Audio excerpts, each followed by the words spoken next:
The e-commerce lab by Ecomcy, the place of everything related to e-commerce and Amazon. My name is Vincenzo Toscano, founder and CEO of Ecomcy, and today we bring you a very special guest. His name is Jordan West, and he's actually the CEO of Mindful Marketing and the host of Secret of Scaling Your E-commerce Brand podcast. So the reason why I wanted to bring you Jordan today is because he has so many magic tricks in terms of advertising outside of Amazon, which is actually we were discussing before recording the podcast that guys, there is a world outside of Amazon. So don't think e-commerce is all about Amazon, right? So that's why I think today's topic will be very interesting. We're going to be talking about how you can scale your brand outside of Amazon. Yeah, can't wait. So Jordan, welcome to the show. How you doing today? I'm good. I'm good. Yeah, it's so interesting, like thinking about like, oh yeah, there's a world off of Amazon, because all of the stuff that we've been talking about with the brands that that we work with at our agency and on our podcast is, hey guys, there's also Amazon. Remember? Right? So it's the opposite of like, oh hey, you have a strong brand, go on Amazon, right? Like it's where so much stuff takes place, right? So I am a huge believer in building a brand off of Amazon, but also using Amazon as a sales channel. I really truly believe that there's some incredible synergy that can happen when it comes to both of those. Yeah, can't wait definitely to discuss those things. I think sometimes Amazon sellers get into this tunnel vision thing that the only thing they can do to grow is PPC in Amazon. That's it. So it will be interesting to see how we can bring some of your tricks here and help expand outside of Amazon, right?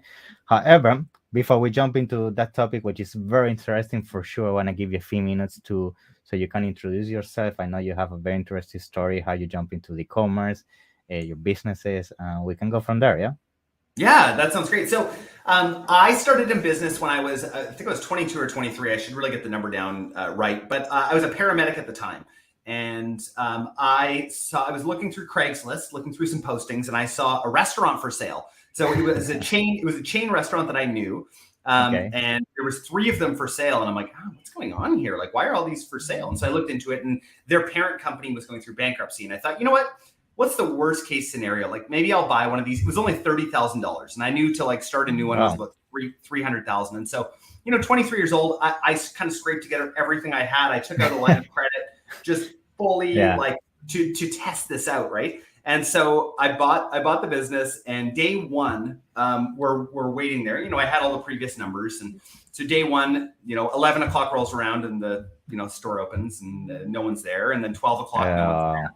And then 1 o'clock, my parents roll in, and I'm like, oh no, like this is bad. This is really bad.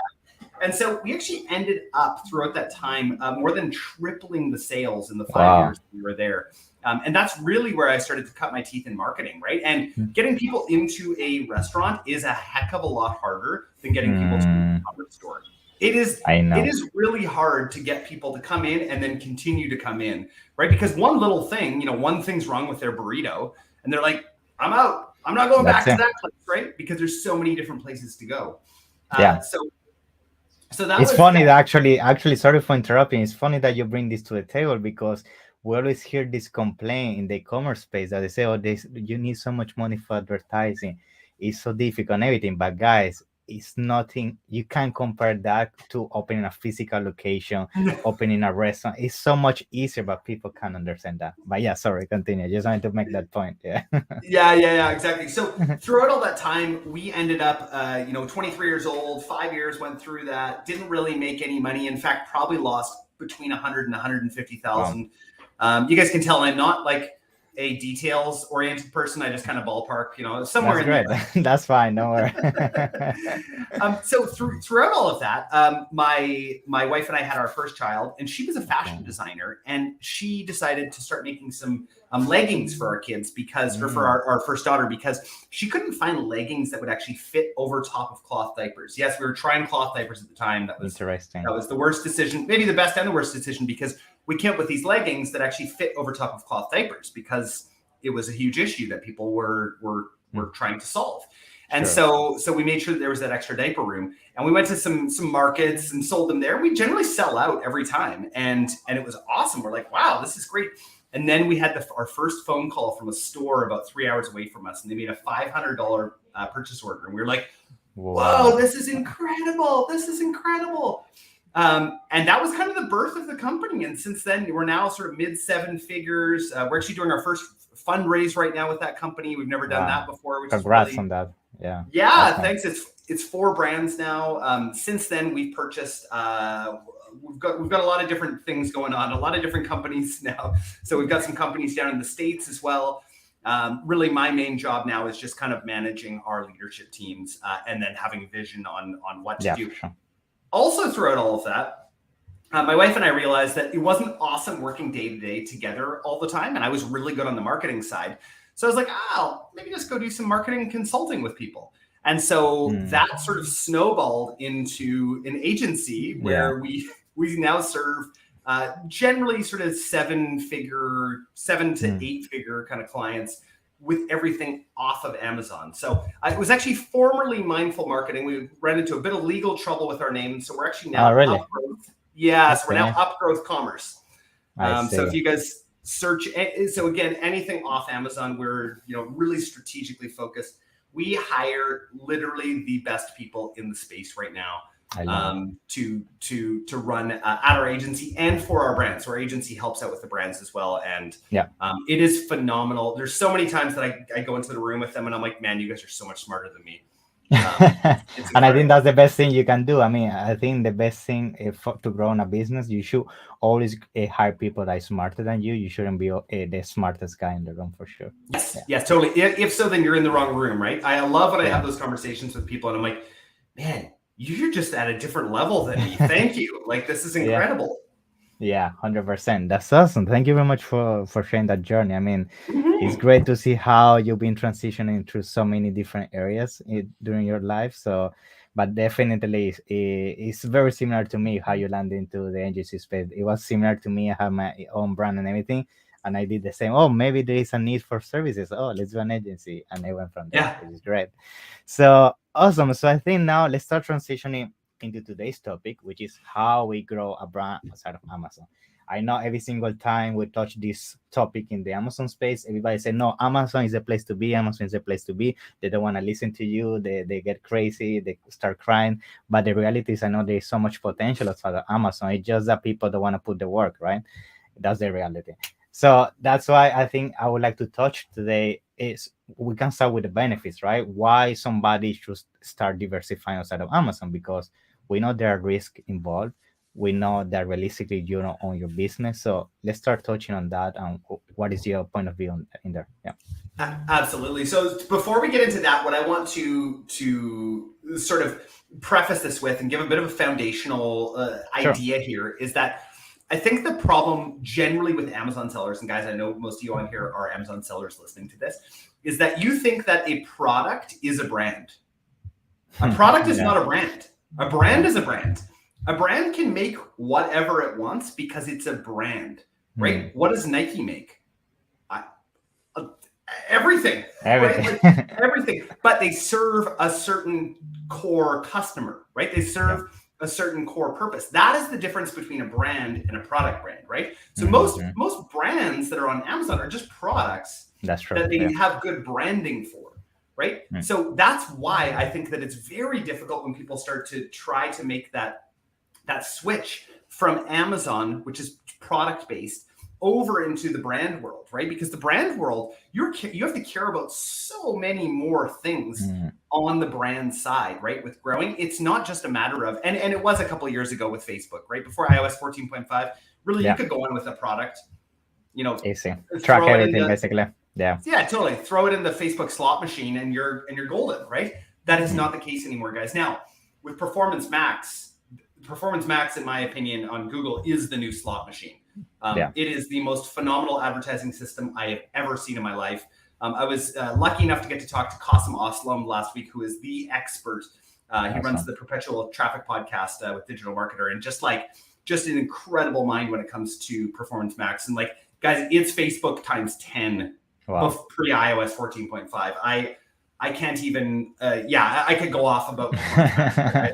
I won't, because I really want you guys to get this sort of foundational idea that brand is so important, right? So what does that exactly mean? Like, what it means is actually knowing your customer, not the customer that just buys from you on Amazon, because that actually might be different, right? They may actually be trying to solve a different problem than your customer off of Amazon, right? Your customer off of Amazon may actually just be following you because they love your style and your brand and what you stand for. So there's so many things to think about when it comes to building a brand off of Amazon.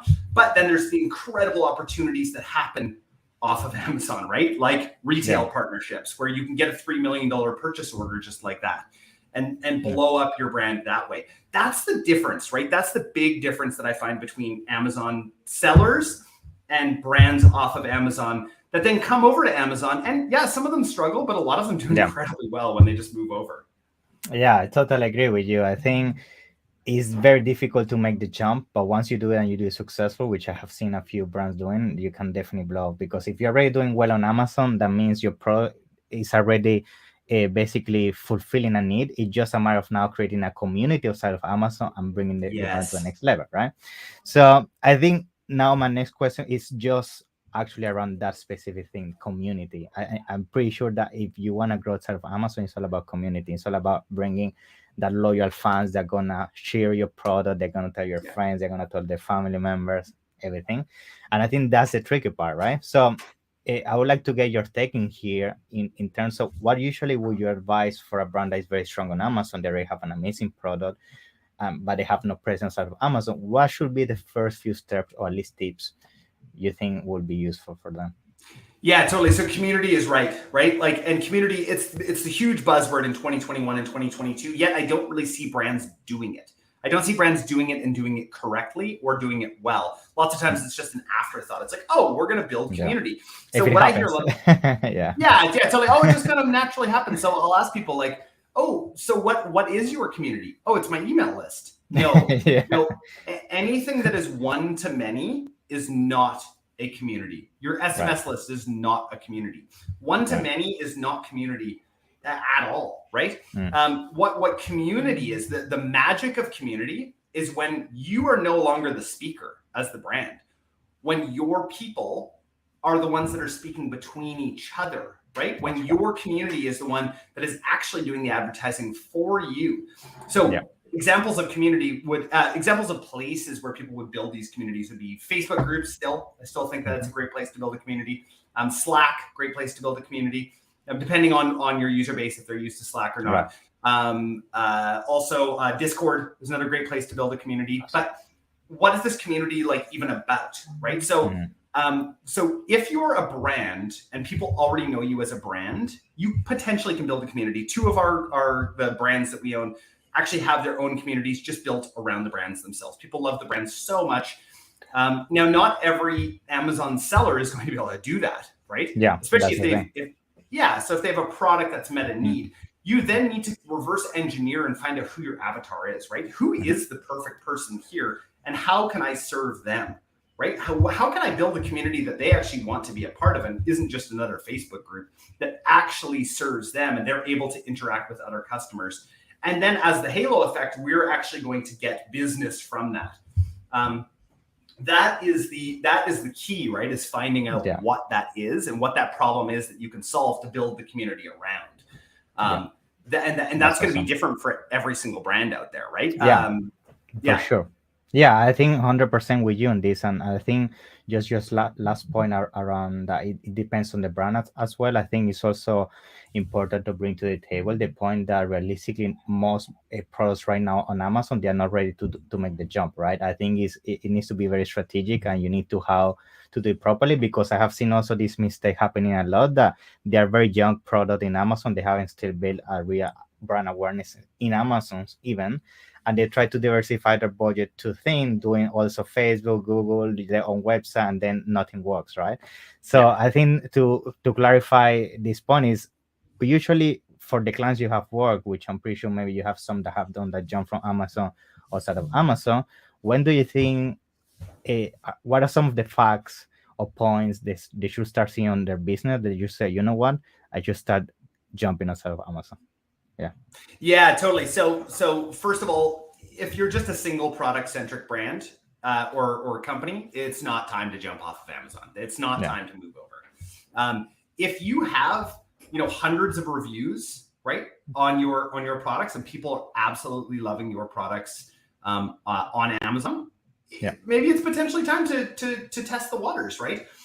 Maybe it's time to test the waters first with another sales channel, right? Maybe it's not just moving straight to direct to consumer, right? Maybe it's time to go into wholesale.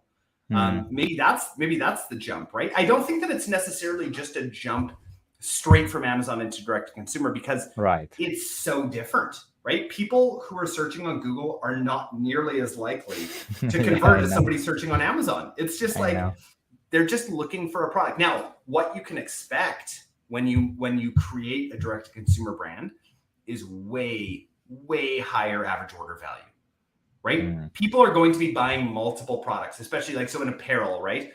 On Amazon, generally they're buying one product, right? They're buying one product. Awesome, our margins are pretty low on one product.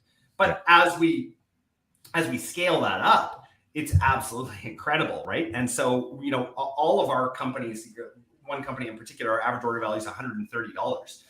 Well, that's incredible. I can afford to spend a lot of money on marketing to get that $130. So that's those are some of the benefits that you get when you move over to be a product-centric brand. Now, the way that I would start if I was first on Amazon is I would set up a simple Shopify site, and then I would start just running Google. So I'd start running Google Performance Max the entire time. I'd try and get as much data into Performance Max as I could. And that would be the place that I would start, rather than, the old way was build an Instagram page, build a Facebook page. Well, first it was build a Facebook page and a following, then build Instagram, and then, whatever else from that point. That is not the way to do it anymore. That is not the way to build a brand anymore. I would first start with actually getting sales through Google. That's right. And then sure, set up your social platforms. That's awesome. TikTok for sure. Start on TikTok. But it's just, there's no real simple answer when it comes to this. Yeah, it's difficult for sure. Yeah, I totally agree. I also think that you mentioned something interesting, which is the expectations, right? I think Amazon sellers have also the issue that as soon as they launch a product, they want to see sales day one, because the PPC give them sales conversion usually in Amazon much higher than Google, as you mentioned. So I think one big mistake when people also do the jump, which maybe you can touch on this, is that the thing, they're going to turn on Google ads and they're going to get the same amount of return on the advertising that Amazon. And realistically, at the beginning, it's not like that, right? Exactly. So this is the way that I like to picture it, right? Is Amazon is the short game, right? Amazon is awesome for the short game, and incredible. I mean, guys, there's businesses that we look at that are doing, $10 to $20 million a year on Amazon, and awesome. That's incredible. The problem is tomorrow that could be gone, right? Amazon could create an Amazon basic version. Yeah, that's it. And you're gone. You don't own any of that, right? You are at the whim of whatever the CEO's name is now, not Jeff Bezos, whatever his name is. Andy something. You are at their whim at any point, right? That's why I build brands off of Amazon and use Amazon as a sales channel, right? That's the reason why I make sure that the brand is super big and built off of Amazon, because I know that even when iOS 14.5 happened, which maybe lots of you don't realize how, what that did to us off of Amazon. A lot of issues. Oh my gosh. I mean, it for a while there, like quadrupled. People were saying like a 30% rise in customer acquisition costs. No. It was like a quadrupling of customer acquisition costs. People don't realize how brutal it was. Now, the good news is that we've actually solved that now, right? All of that is almost back to normal with some of the different channels and some of the different measurement tools out there. But it was incredibly hard for a lot of us. And that's probably why you've seen so many of us hop onto Amazon as another channel. Yeah, totally agree with you. Yeah, it was amazing. I remember people were so scared with what was going to be the future after that. Yeah, but nice. So I think now I want to start jumping into another very interesting topic, which I know you have a lot of experience, and it's something actually I haven't heard before. And I think a lot of people are going to find interested, which is doing gated launches, right? So I have maybe an idea how it works, but realistically it's also something new for me. So it would be nice you can explain it and what are the benefits of doing launches with that methodology. Yeah, totally. So before we do that, I'm going to actually look at my phone right now because we at one of our brands are doing a gated launch right now, and we're an hour into it, and we are at $27,000 in sales. Wow. So That's it works. very nice. Yeah. yeah. So I could show. I guess I could show you on the screen here, but that's fine. Hopefully, you do. So so $27,000 of sales in the first hour. So obviously, this is something that actually works, guys. It's an incredible. It's just an incredible strategy that we've been using for the past few years. So the whole idea is that I'll work backwards here. So first of all, you have to have a community to be able to do this, right? Yeah, for sure. You have to have people who actually love your brand and want to bang down the door to purchase your items, right? That is the very first step of all of this, is that you need to have a brand that people absolutely love. Okay. So if you don't have that, don't do a gated launch. Yeah. So once you create this community, the whole idea is trying to give your VIP members some kind of perk that is not a discount, right? So what we like to do is we like to do early access to certain drops. So today was actually early access for a sale, and so with the sale this morning, we gave 1 hour early access to our VIPs. So our VIPs are anybody who's in our VIP group, right? And so that's where the community comes in, and anybody who's on our SMS list. So the reason why I include the SMS list on there is that we don't send out a lot of notifications on there. We really do try and treat it like a VIP channel. We try not to send out too much. And so, so during gated launches, we give them the passwords. We actually have the entire website password protected, right? Wow. So when people actually go to the website, nobody can enter except people who know the password. And then we give our community the password. So the great thing is our conversion rate during this time just absolutely skyrockets because people are able to go onto there, put in a password, which is a little micro commitment, right? That password is like, okay, now I'm in. I really want to buy. Yeah, totally. and then there's this fear of missing out, of being on the website and being like, oh my gosh, okay, do I have, am I going to be able to check out? Oh, is this going to stay in my cart? So you get all of these sales throughout this time, and it's continued to work. So we had one gated launch. I believe this was last year, where in the first 24 hours, we did $250,000 of sales. Wow.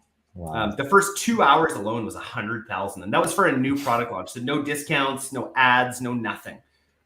Just that's crazy. Incredible. Yeah. And this thing, just to understand, so people can understand how these launches work, you do it once a new product goes out, or this is something you will do periodically on the brand cycle? How usually you structure that? Yeah, so I like to use it for new product launches for sure, right? Especially if we have a small amount of product, we'll first launch to our VIP group. And then we'll also do it for big sales as well. And so that gives them the chance to be able to shop before anybody else. That's awesome. Yeah, and I bet this definitely builds this culture, basically behavior building within your community, that they know that the only way they can get specific products is to be part of the community. Then that makes the community bigger, and then it's a snowball effect that goes from there, right? Totally. And then they all talk to each other, right? And tell each other how much they love our brand, and we don't have to do any of that advertising for them, right? And then we use the tens of thousands of people. I mean, we've in the past, I don't know how many years it was, we've had 100,000 purchases, right? Like, it's a lot of customers and a lot of customer data. And so we use what they tell us as in our marketing language, right? There's three things that people, with this particular brand, 3 things that people tell us all the time. It's quality, it's soft, and it's made in Canada. People love, those are the 3 things they just consistently talk about. And so we use that in our marketing language, and it works. Yeah, very nice, very nice. And it's also great that you're touching on SMS, right? So this is something I feel is so powerful, and so many people is not using, especially outside of Amazon. So can you briefly also touch on some of the strategies how a brand outside of Amazon will use that, and if you actually find it more beneficial than using email marketing nowadays? Totally. So I actually picture email marketing and SMS completely different, right? They're two totally different things. SMS is not going to take over email marketing, right? Okay. I actually don't picture them in the same, like, they're not in competition with each other. They don't compete. Okay, I see. Yeah, they're actually 2 different marketing channels, right? So SMS is incredible for short punchy, go to the website, right? Short little things. You're not building a lot of community. You're not telling people a lot of stuff on SMS. Now the SMS providers want you to. They want you to send yeah, for sure. They want you to send big lengthy SMSs with pictures and all sorts of stuff, right? That is not the way to go. Also, they don't perform as well, right? The short punchy SMSs always perform better. Keeping them under 160 characters, because you get charged for every SMS that you send out. It always works every single time. I inadvertently had the split test just recently because I have a new marketing manager, and he wanted to test out some of these images, and I was like, go for it, but I've already tested it and I know it's not going to work. But being a scientific sort of person, I'm like, yeah, go for it, test it again. And again, it performed about half as well as our normal SMSs do. Wow, that's very interesting. Yeah, I mean, to be honest, the words of Amazon is so interesting. I feel that's why I like to bring people like you on the podcast. I think it helps us to definitely open our minds that there's definitely so many things we can do. And I think that's going to bring me to my last question for today's episode, which is usually I like to ask, what is any other tip or learning thing that you can share with the audience, specifically on building a brand of Amazon, that you think we should consider, at least our Amazon sellers that are watching this today? Yeah, totally. So I think that the big tip, and I touched on this a little bit before, is start to find retail partnerships, right? Okay. If you are a brand that has a lot of different products, a flagship retail is for you, right? That is when brands become real brands, right? When they have actual physical locations, or they partner with huge other brands. If you're in sporting, get into Dick's Sporting Goods, right? If that's a possibility. That's how you become a real brand that is then purchasable. Right now we've been in this funny phase with roll-ups, especially in the FBA space. I know. I don't think it's always going to be like that. I don't think you're going to see those 4 to 5x multiples anymore. Yeah, that's crazy. People paying even sometimes 7 and 8. It was crazy. I know. Yeah. And now you see with the aggregators that they're struggling right now, right? Yeah, they're going down. Totally, because it was all forward. It was all this forward looking. So my recommendation is to create a business that has so many different channels, right? That if one channel goes down, right? Because today, guys, if you're listening and Amazon goes down, you're done. What are you going to do? What are you going to do with all your inventory? Yeah, nobody knows your brand outside of Amazon. That's it. Yeah, totally. And now for any of you people off of Amazon, what happened in iOS 14.5 if that's all that you were doing? You're dead, right? So one of the brands that we bought last year, we bought them right in April, and they were off of Amazon. Luckily, 3/4 of the business was wholesale, right? Wow. Okay. So on the opposite side, that brand at the beginning of the pandemic would have been in a lot of trouble. Yeah, for sure. Right. Yeah. So diversify out your channels. It is, all the smartest investors always have a portfolio approach to everything that they do. It's just a principle I believe in. It's like anyone who tells me, no, just go hard on one thing, I don't believe, because it's actually not the way the world works. Yeah. Right. That's right.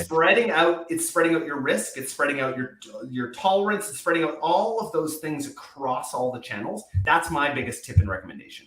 Wow. Amazing tip. I think exactly the same. Thank you for sharing that with us. 100%. Yeah, absolutely. So awesome, Jordan. Thank you very much for today. I mean, you shared so many things. I'm pretty sure Amazon sellers are gonna sleep tonight thinking about that, which is great.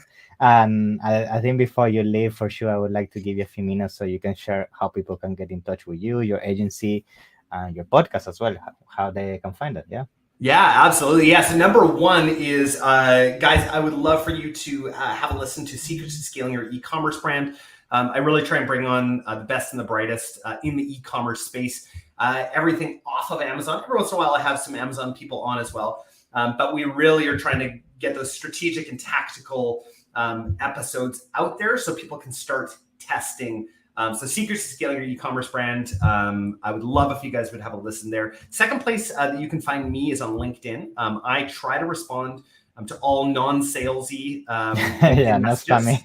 Yeah. If you're gonna spam, I probably won't respond to you.